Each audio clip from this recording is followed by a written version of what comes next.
All right, so now that I have the tin work done with the lowercase d, good enough to move on to more projects, deal with the few remaining things the next time the body is off the frame, I'm gonna start working on the gas tank. I kind of want to go from the back of the car, move my way forward. So what I'm doing now is working on the gas tank. This is a stock fuel tank for the 42 to 48 Chevy cars. I went and I cut off the part of the fuel filler that runs into the floor, and I'll be rebuilding this to work with what we got going on here. The tank is upside down from where it is in the car. This is the drain, this is the feed.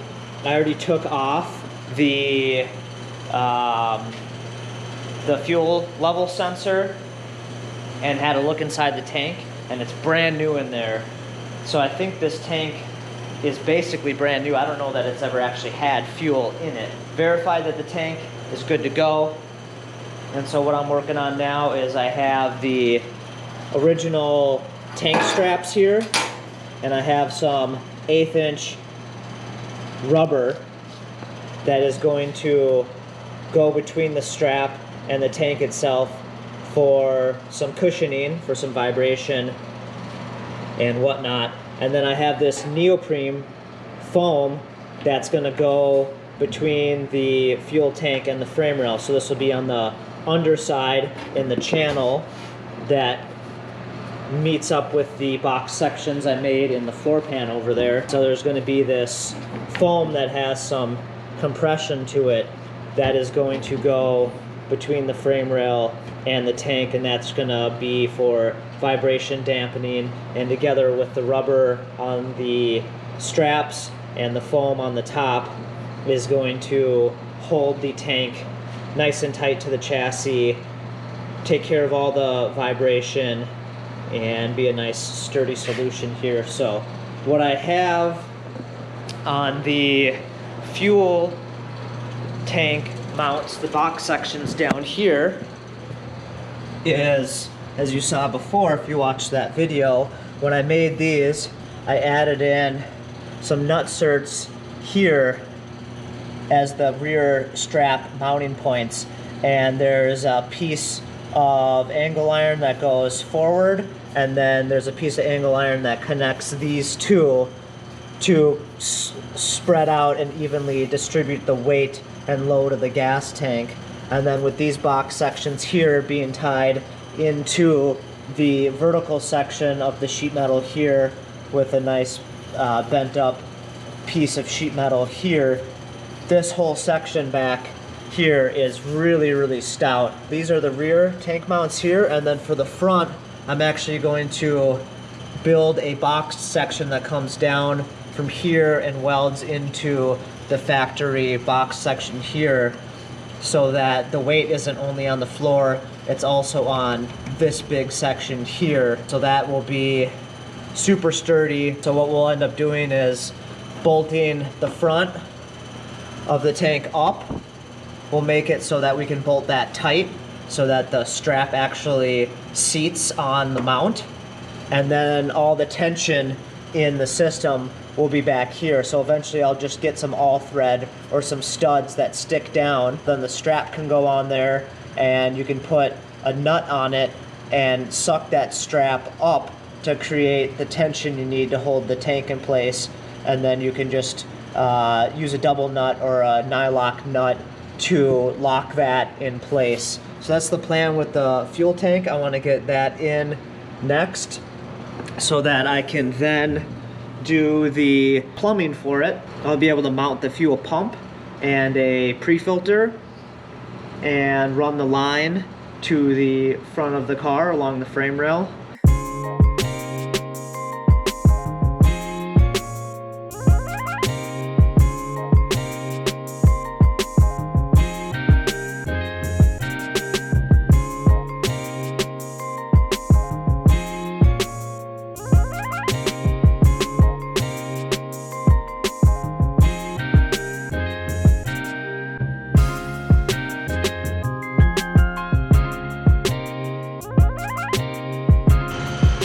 Alright, so I got the tank up under the car here, and it's actually just going to be really simple to do this. So the mounts that I made on the box sections here, you can see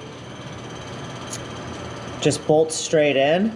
I thought I was going to need to do a stud here, but I don't. It's like pretty much the perfect distance here. I might add either a thicker piece of rubber here or a second piece of rubber, or put some of that neoprene foam or something just to space this down just a little bit to get a little extra tension on it. But for the front side here, I know it's gonna be hard to see up in there, but all I really need to do is just drill a hole right here, which will put the bolt head. So this right here is the center of that box section. So I'll just drill a hole right here and right here, and have a nice Allen head dome top bolt sticking here, so it's a little less conspicuous.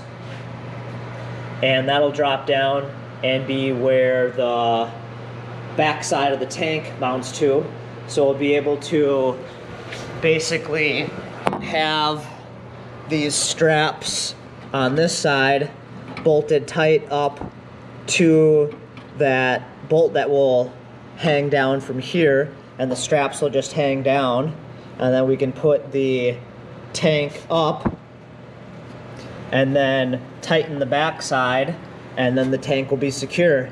Now what I'll do is I'll glue with some rubber cement these to the straps after I have the straps blasted and powder coated, and then after I strip the tank down and give it a coat of paint, I'll also use some rubber cement to glue the neoprene foam to the top of this, so nothing is shifting around. I don't have to fight with anything while I'm putting this in, and it'll be a really simple way to mount the tank and put it in and out. And you can see that it's well above the lowest part of the vehicle, because obviously it's above this frame rail section here, and this is, you know, an inch off the ground when the car is aired all the way out. So the tank drain here won't be scraping on the ground or anything. The fuel level sensor wire is right here, so I'll just have to put that wire on before the tank is all the way up, but that's no biggie. And then you can see this is the fuel tank outlet here. We'll be able to do a hard line from here over to the frame rail where we'll mount our pre-filter and fuel pump, and then run the line all the way to the front along the passenger frame rail. So it looks like this is a super simple project that worked out awesome. I'll be able to have it done in about probably 20 minutes, drop the tank down, drill the holes, and be able to put the tank back up and in there. And really today, it's about 2 degrees outside right now, and it's been below zero here for about 4 or 5 days. And so I haven't been out here since I finished all of the tin work, because it's warm enough to be in a long sleeve t-shirt in here, but all of the metal and the cement floor and everything takes a long time to get warm. Kind of just want to take a break after this huge project anyways, so today I'm back out. Fuel tank was on my list. I thought it was going to take a lot longer. I'll get that done quick, but then after that I need to order a bunch of parts so that we don't get to a place in the project where we're held up. And so I have a big list of stuff to order from Summit and from McMaster-Carr, and I want to go over my notes and make sure that I'm ordering everything that I need to keep this thing rolling. So one of the things I'm going to do today is pull the engine and transmission back apart from itself. I'm going to drill out and helicoil the 4 mounts on the bell housing. Some of them are pretty haggard. I mean, the thing's bolted on there secure enough, but I do have a helicoil kit for that, so I want to take care of that, especially since I have the drill press with the huge, nice flat table, the fixture table on it, so I'll really be able to clamp the bell housing down and provide a solid foundation to start drilling and tapping on that.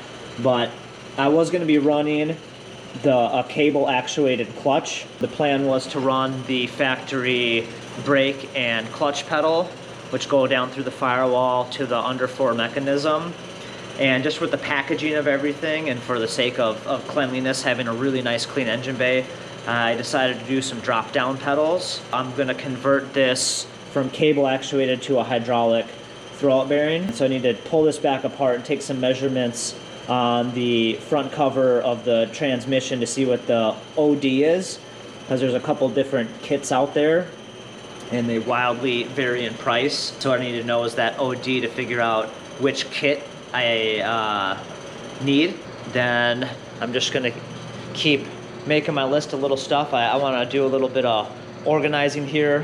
One of the next things that I want to do is get the steering column modified. I'm going to use the factory steering column, and I'm going to shorten it and have just a 3/4 inch DOM piece of rod coming out, and so that'll go through a firewall flange bearing right here. So I'll get the rack modified with the column modified with a column saver that I bought.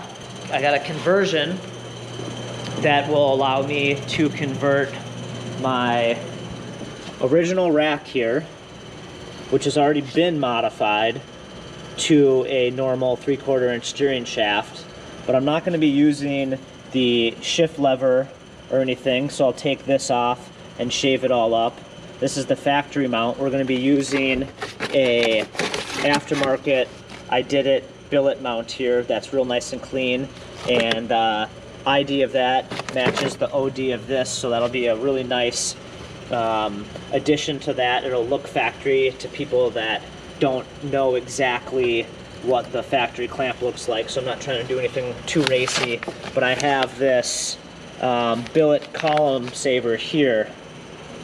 This gets adapted onto the end of the steering column and keeps the internal shaft from moving around back and forth. And so I'll shorten the column and do this modification, and then it'll just spit out a 3/4 inch steering shaft that will be able to go through the firewall with a flange bearing. So this is a flange bearing, so it'll just go through nice and clean. This has some set screws, and it's a real nice and easy way to go through that firewall. And then we have a couple of U-joints and some shaft and some support rod ends or heim joints and some collars and stuff like that. And then we'll use this for the bottom, and that will allow us to utilize factory steering wheel and steering column, keep everything nice and clean in there. I didn't want to go with like a billet column and aftermarket wheel. That's not the look or feel that I'm going for in this. So I wanted to use the original stuff, but be able to make it work for what I have. I mean, this car originally had a steering box, and so that column just basically went through the firewall here and made a direct connection to the box, which was mounted to the frame rail. Now we have the rack and pinion, so we need a steering shaft to connect to the steering column. And this engine mount here is going to be in the way. I can work around it, but what I'll end up doing is moving this engine mount inboard. You can see how far out it is. So I'll chop this and move it inboard real tight to the engine, and then I'll remake this part right here, probably with a hole in it that the shaft can travel through, or maybe just a kind of a half moon like this that it'll be able to recess past. But I need to get the headers before I can do that. So the headers and the exhaust in this part of the engine bay dictates a lot of what's going on. And the headers that I'm going to use, I probably won't see for at least 4 weeks. They're in production right now, so that's going to hold up a lot of stuff up here. I'd hate to do some things like break hard lines and other stuff and then be like, oh crap, like this isn't gonna work. So that's why I'm kind of moving from the back to the front, but we'll get as many parts figured out as we can today so we can get that coming, and then we'll keep rolling and doing what we can. Obviously there's an insane amount of work left, hundreds of hours, but we're knocking them out one day at a time.